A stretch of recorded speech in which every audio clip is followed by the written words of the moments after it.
गधे सम्राट की अनोखी कहानी। बहुत समय पहले की बात है। एक दूर देश में गधापुर नाम का एक अद्भुत राज्य था। यह राज्य विशाल था, समृद्ध था और यहाँ के लोग बड़े ही सीधे सादे थे। पर इस राज्य की सबसे अनोखी बात थी कि यहाँ का राजा कोई इंसान नहीं बल्कि एक गधा था। सम्राट गधेश्वर सिंह। गधेश्वर सिंह का राज्याभिषेक। गधापुर में पहले एक अत्याचारी राजा राज करता था जो जनता को बहुत तंग करता था। वह अपनी सेना और मंत्रियों के सहारे कर बढ़ाता और गरीबों को सताता। एक दिन राज्य के ज्ञानी संत ने भविष्यवाणी की कि राज्य को एक नया राजा मिलेगा जो न्यायप्रिय होगा और सबका भला करेगा। उसी समय जंगल में एक विशाल और शक्तिशाली गधा पैदा हुआ जो असाधारण रूप से बुद्धिमान था। जब जनता ने उस गधे की ईमानदारी और समझदारी देखी तो उन्होंने उसे अपना राजा बनाने का निर्णय लिया।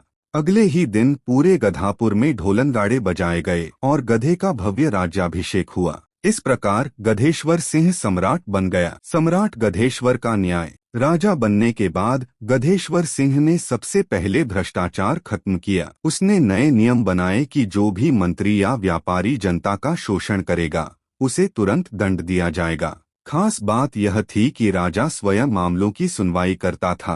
अगर कोई दोषी पाया जाता तो उसे राजा के दरबार में उपस्थित होना पड़ता, जहां गधेश्वर सिंह अपनी गहरी आवाज में ढेंचू ढेंचू करता और इसका अर्थ होता कि अपराधी को दंड दिया जाएगा। गधेश्वर सिंह ने शिक्षा पर भी बहुत ध्यान दिया। उसने पूरे राज्य में मुफ्त विद्यालय खुलवाए ताकि सभी बच्चे पढ़ लिख सकें। उसके शासन में किसान खुशहाल हो गए क्योंकि उसने खेती पर कर हटा दिया था। व्यापारी भी खुश थे क्योंकि अब उन्हें रिश्वत नहीं देनी पड़ती थी। युद्ध और वीरता।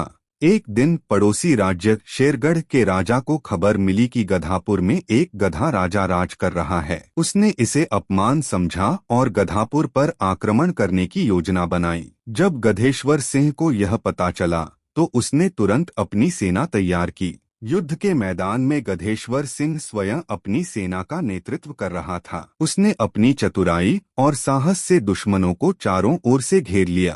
अंत में शेरगढ़ के राजा को हार माननी पड़ी और उसने गधेश्वर सिंह की बुद्धिमत्ता की सराहना की। स्वर्ण युग का आरंभ। सम्राट गधेश्वर सिंह के शासन में गधापुर सोने की चिड़िया बन गया। वहाँ हर कोई खुशहाल था। राजा ने एक बहुत बड़ा पुस्तकालय बनवाया जहाँ ज्ञान का भंडार था। कला, संगीत और विज्ञान खूब फले फूले। अंत में गधेश्वर सिंह का नाम इतिहास में महान सम्राटों में लिखा गया। उसने साबित कर दिया कि किसी की जाति या रूप नहीं बल्कि उसकी बुद्धि और कर्म ही उसे महान बनाते हैं। इस प्रकार गधेश्वर सिंह का यश सदियों तक गूंजता रहा और गधापुर की कहानी हमेशा एक मिसाल बनी रही।